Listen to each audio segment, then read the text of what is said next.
Hormuz జలసంధిలో చిక్కుకున్న భారత నౌకల కోసం ఇండియన్ నేవీ యాక్షన్లోకి దిగబోతోందా? చమురు నౌకలను ఎస్కార్ట్ చేస్తానని అమెరికా చేతులెత్తేసిన వేళ భారత్ కీ రోల్ ప్లే చేయబోతోందా? ప్రస్తుత పరిణామాలు చూస్తుంటే అవుననే సమాధానమే వినిపిస్తోంది. హార్మోజ్ నుంచి భారత నౌకలు వెళ్లేందుకు ఇరాన్ అనుమతించినా ఆ ధైర్యం చేయలేకపోతున్నాయి. ఈ క్రమంలోనే ఇండియన్ నేవీని యాక్షన్లోకి దించాలని సర్కార్ భావిస్తున్నట్టు నివేదికలు వస్తున్నాయి. సరిగ్గా ఈ సమయంలోనే విదేశాంగ మంత్రి జైశంకర్ ఇరాన్ ఫారెన్ మినిస్టర్తో చర్చలు జరిపారు. సో త్వరలోనే హార్మోజ్ జలసంధిలో నేవీ యాక్షన్లోకి దిగటం ఖాయంగా కనిపిస్తోంది. కానీ హార్మోజ్ జలసంధిలో భారత నేవీ యాక్షన్ ప్లాన్ ఏంటి? ఎవరి నుంచి మన చమురు నౌకలను కాపాడబోతోంది? అగ్రరాజ్యం చేతులెత్తేసిన వేళ ఇండియన్ నేవీ ఏం చేయబోతోంది? హార్ముజ్ క్రైసిస్ రిస్క్లో 38 భారత చమురు నౌకలు.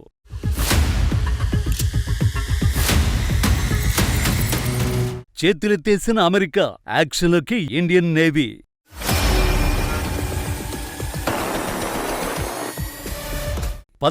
మందిని భారత నేవీ సేఫ్గా తరలిస్తుందా? U.S. Navy has not escorted a tanker or a vessel at this time, though of course that's an option the President has said he will absolutely utilize if and when necessary at the appropriate time. Hormuz పశ్చిమాసియా యుద్ధంతో ప్రస్తుతం ఎక్కడ చూసినా ఈ పేరే మారుమోగుతోంది. ప్రపంచానికి 20% చమురు సరఫరా అయ్యే ఈ కీలక మార్గం ఇరాన్పై అమెరికా, ఇజ్రాయెల్ భీకర దాడులతో మూతపడింది. ఫలితంగా చాలా దేశాలు చమురు లేక అల్లాడిపోతున్నాయి. బంగ్లాపాక్లో ఆల్రెడీ తీవ్ర సంక్షోభం మొదలైంది. చాలా దేశాల్లో వ్యవస్థలు ఎక్కడికక్కడ స్తంభించిపోతున్నాయి. చాలా దేశాలకు చెందిన చమురు నౌకలు పర్షియన్ గల్ఫ్ ఆఫ్ ఒమన్లో హార్ముజ్ జలసంధిలో బిక్కుబిక్కుమంటున్నాయి. పశ్చిమాసియాలో యుద్ధం ముగిస్తే తప్ప ఆ జలసంధిని దాటే ధైర్యం చేయలేకపోతున్నాయి. సరిగ్గా ఇలాంటి సమయంలోనే అమెరికా కీలక ప్రకటన చేసింది. హార్ముజ్ జలసంధిని దాటేందుకు చమురు నౌకలకు రక్షణగా తమ నౌకాదళం ఎస్కార్ట్ ఇస్తుందని, షిప్పింగ్ కంపెనీలు భయపడకుండా ముందుకు వెళ్లాలని ట్రంప్ పిలుపునిచ్చారు. కానీ ఈ విషయంలో అదే అమెరికా ఇప్పుడు చేతులెత్తేసింది.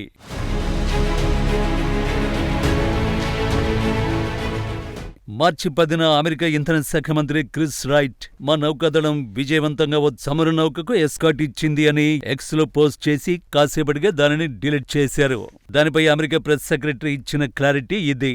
ఇప్పటి వరకు అమెరికా నౌకాదళం ఎలాంటి వాణిజ్య నౌకలకు ఎస్కార్ట్ ఇవ్వలేదని స్పష్టం చేసింది. ప్రస్తుతానికి ఆ ప్రాంతంలో దాడుల ముప్పు ఎక్కువగా ఉందని, ఎస్కార్ట్ ఇచ్చే అంశాన్ని పరిశీలిస్తున్నామే తప్ప ఇంకా అమలు చేయలేదని చెప్పింది. అంటే మాటల్లో చెప్పినంత వేగంగా అమెరికా క్షేత్రస్థాయిలో చర్యలు చేపట్టలేకపోయిందని అర్థం చేసుకోవచ్చు. భవిష్యత్తులో చేపట్టలేదని అర్థం చేసుకోవచ్చు. ఇక్కడ సమస్య ఏంటంటే ఆ ప్రాంతంలో మన దేశానికి చెందిన చాలా నౌకలు చిక్కుకుపోయాయి. 1100 మంది సేలర్లో ఉన్న 38 చమురు నౌకలు హార్ముజ్ జలసంధిని దాటలేక బిక్కుబిక్కుమంటున్నాయి. ఇక్కడే జైశంకర్ సీన్లోకి వచ్చారు. ఇరాన్ విదేశాంగ మంత్రితో కీలక చర్చలు నిర్వహించారు.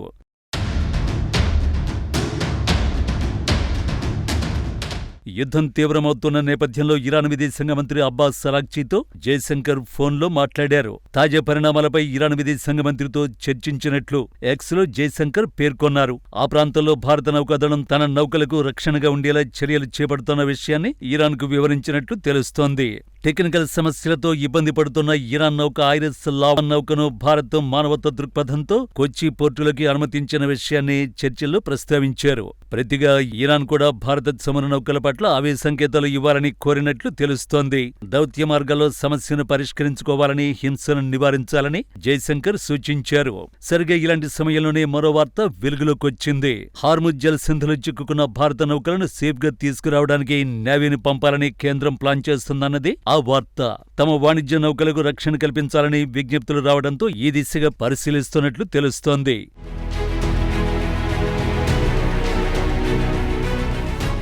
నిజానికి ఇటీవలే Iran Islamic revolution guard corps కీలక ప్రకటన చేసింది. తమ అధీనంలో ఉన్న హార్ముజ్లో అమెరికా, ఇజ్రాయెల్తో పాటు ఆ దేశాల పాశ్చాత్య మిత్ర దేశాల నౌకలను మాత్రమే అడ్డుకుంటామని ప్రకటించింది. భారత్, చైనా నౌకలను అడ్డుకోమని స్పష్టం చేసింది.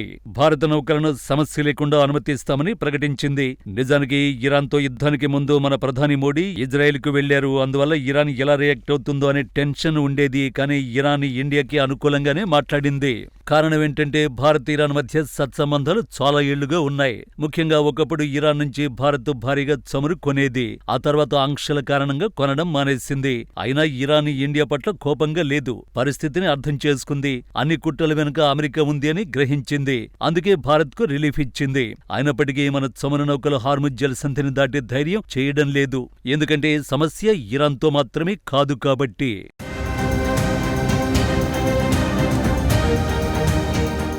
హార్ముజ్ నుంచి చమురు నౌకలు సేఫ్ గా రావడానికి 4 అడ్డంకులున్నాయి.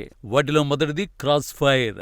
ఇరాన్, అమెరికా, ఇజ్రాయెల్ దళాల మధ్య జరుగుతున్న ఈ యుద్ధంలో ఒకవేళ హార్ముజ్ లో క్షిపణి, డ్రోన్ దాడులు జరిగితే పొరపాటున మన దేశ వాణిజ్య నౌకలు ఆ యుద్ధంలో చిక్కుకునే అవకాశం ఉంది.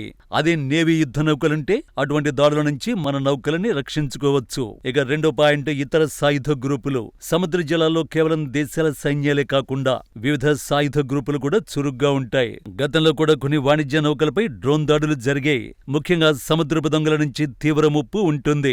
యుద్ధ నేపథ్యంలో పైరేట్లు చెలరిగిపోయే ప్రమాదం కూడా లేకపోలేదు. వారి నుంచి రక్షించుకోవాలంటే నేవీ ఉండాల్సిందే. ఇక మూడో అంశం బీమా సమస్యలు. యుద్ధ వాతావరణం ఉన్న చోట నౌకలను నడపడానికి అంతర్జాతీయ బీమా కంపెనీలు అంగీకరించవు లేదా భారీగా ప్రీమియం వసూలు చేస్తాయి. కానీ భారత ప్రభుత్వం తన సొంత యుద్ధ నౌకలతో రక్షణ ఇస్తుందని తెలిస్తే షిప్పింగ్ కంపెనీలు ధైర్యంగా ముందుకొస్తాయి. దీనివల్ల మన దేశానికి చమురు సరఫరా ఆగిపోకుండా ఉంటుంది. చివరిగా తప్పుడు గుర్తింపు కూడా ప్రమాదమే. సముద్రంలో వందలాది నౌకలు ప్రయాణిస్తున్నప్పుడు శత్రు దేశాల నౌకలను గుర్తించడంలో పొరపాట్లు జరగచ్చు. మన యుద్ధ నౌక పక్కన ఉన్నప్పుడు అది భారత నౌక అని స్పష్టమైన సంకేతం అందుతుంది. దీనివల్ల పొరపాటున జరిగే దాడుల్ని అడ్డుకోవచ్చు. అందుకే పర్షియన్ గల్ఫ్ లో చిక్కుకున్న మన నౌకల కోసం నేవీని రంగంలోకి దించే ప్రయత్నాలు జరుగుతున్నాయి. దీనిపై త్వరలో తుది నిర్ణయం తీసుకునే అవకాశం ఉందని అధికారిక వర్గాలు చెబుతున్నాయి.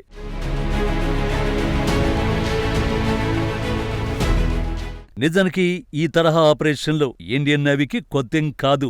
గతంలో పైరేట్ల దాడుల నుంచి చమురు నౌకలను రక్షించిన హిస్టరీ మన నేవీకి ఉంది. అంతెందుకు 2019 నుండే మన నౌకల రక్షణ కోసం ఇండియన్ నేవీ ఆపరేషన్ సంకల్ప్ పేరుతో హార్ముజ్ జలసంధిలో నిఘా ఉంచుతోంది. ప్రస్తుతం ఉన్న యుద్ధ వాతావరణం దృష్ట్యా ఈ ఆపరేషన్ మరింత ఉధృతం చేసి మన నౌకలకు రక్షణ కవచంలా యుద్ధ నౌకల్ని పంపాలని కేంద్రం భావిస్తోంది. ఒకవేళ ఇండియన్ నేవీ రంగంలోకి దిగితే 38 చమురు నౌకలు భారత్కు రావడం కాదు, వాటిలో చిక్కుకుపోయిన 1100 మంది సిబ్బంది కూడా సేఫ్ గా భారత్ కు చేరుకుంటారు. కాబట్టి త్వరలో ఆ దిశగా నిర్ణయం తీసుకునే అవకాశాలు ఉన్నాయి.